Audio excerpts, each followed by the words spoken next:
Wanabunge. Wewe kazi yako ni mbio. Hata ujui apply aje, sio ndio apply waje. Angalia wana vitabu hapa naye. Wanabunge wadono. Mimi nataka niseme kitu kimoja. Kalonzo Musyoka na William Samoei Arap Ruto ni viongozi wa Kenya.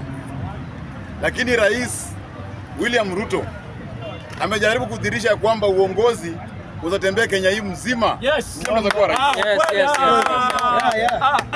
Nataka nishukuru sana ndugu yetu Matiang'i. Matiang'i umekuja kujiunga na Ruto. Na tunasema ni asante. Mimi tumeona watu wandani wa Matiang'i wakiwa na yeye Safari Park. Nataka niwaambie hivi. Wafuasi wa Kalonzo Musyoka. Nataka niwaeleze leo hii. Kalonzo ametuma Malonzo kwenda kuja kupima weather katika uongozi wa Ruto. Katika breakfast hii ambayo imeisha, tumeona mwandani pia wa Kalonzo Maanzo akiwa na yeye kule Safari Park kwa maombi. Maanzo ni pia mwandani wa Kalonzo. Inamaanisha Kalonzo pia anakuja kujiunga na serikali. Tunakaribisha Kalonzo kwa hii serikali.